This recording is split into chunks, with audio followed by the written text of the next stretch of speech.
When trauma was my state of being, when I lived in a traumatized way and was very self-protective and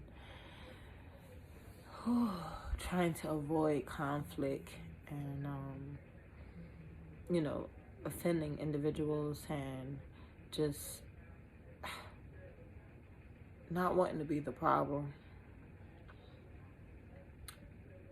I couldn't grasp it in the moment, but I took personal offense to everything that someone did. I made it about me. I thought that they were bothered by me. I thought that they were annoyed, aggravated, out to get me. Like, whatever you can think of that would victimize myself in a situation, depending on the situation. Made it about me because I was carrying all that I had been through, thinking that if I carried it, it would help me to get through the next situation that I navigated, not knowing that it was only imprisoning me into those moments in time that traumatized me. I had a girlfriend at a time in my early 20s, and, whenever I would accuse her actions of being about me, she would have to say, the world doesn't revolve around you. The world doesn't revolve around you. The world doesn't revolve around you. And it was very triggering. Like, I know the world doesn't revolve around me. What makes you think I think the world revolves around me? Right? I couldn't grasp it. But I understand now how she, would assume that I thought that the world revolved around me. I lived in a prison of my own that I had created, a prison of trauma, and because of that, I did take personal offense to everything that everyone did. I was hurting, and I never got healing for that hurt.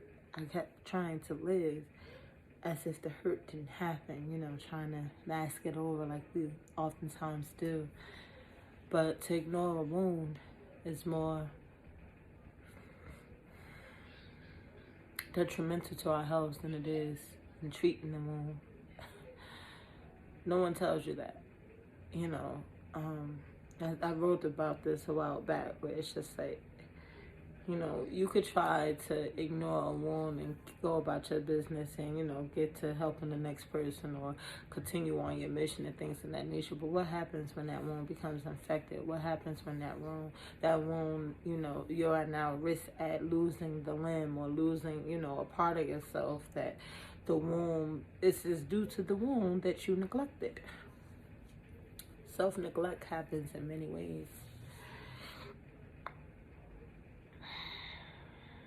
And it's time that we talk about that, because there are a lot of people hurt people because they're not tending to their wounds and heal. And if you are an individual, because we're all healing, I don't think anyone is completely healed as of yet. I mean, we're healing generational trauma, like our trauma, for most of us, our trauma begins in the womb, unfortunately. And so you grow up and you begin to treat the trauma that you experience in your individual life, but then you realize you got to go back to your childhood. And then going back into your childhood, you realize you need to visit your parents. And then when you visit your parents, you realize you have to, this is an ongoing journey. This is why it is said that when you heal your trauma, you begin to heal the trauma of your lineage, because all of this is connected. We're carrying it. We're carrying the wounds of those that came before us, just like we carry the wisdom of those that came before us. So we're always healing.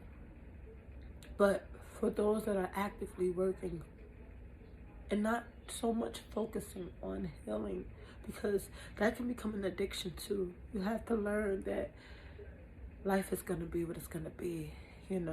Lean into it, flow with it. Know that when something happens that is out of your control and may not be in your favor, that does not mean that it's the end to all, to be all. It's going to happen, and it's going to be for your greater good, even if you are not the one to experience, because again, We are connected. So if your child is the one that gets to experience the sacrifice that had to be made through you, so be it. If you're the one that gets to experience it, so be it. But let's not, get caught up in our grief about the things that happen to us that are not in our favor, that may hurt us, that may inflict a wound and things of that nature. Because guess what? Healing is a byproduct. Healing is a gift. Healing is our divine birthright. We are healers by nature. We can heal ourselves. And when you step into that knowing, you step into that power, you don't give a fuck about a wound. You don't get to wound me. You can't wound me. And even if you manage to, it will not leave a mark, because I'm going to heal that. I have the power to heal that. So when you see someone hurting, and even if you see a hurt person hurting someone else, you got to let them know, baby, it's time to tend to your healing. It's time to tend to your healing. I'm pretty sure that person is not the one that hurt you. I'm pretty sure you're carrying baggage, but you're carrying the wrong baggage. That's not what you take on vacation with you. Get my drift? We don't pack up trauma when we going on vacation. We pack up the things that are going to support us enjoying our vacation. So while you carrying trauma into the next thing, if you were given the opportunity to continue this life, to move on, to move forward, why are you carrying the pain in the luggage? You were supposed to pack your light, so that you can actually enjoy this trip. You leave behind the things that hurt you, the things that have been holding you back, the things that have been heavy, the things that have been, you leave those things behind. You only take what is going to be good for you. Learn the lesson. Because again, they're not happening to us, they're happening for us.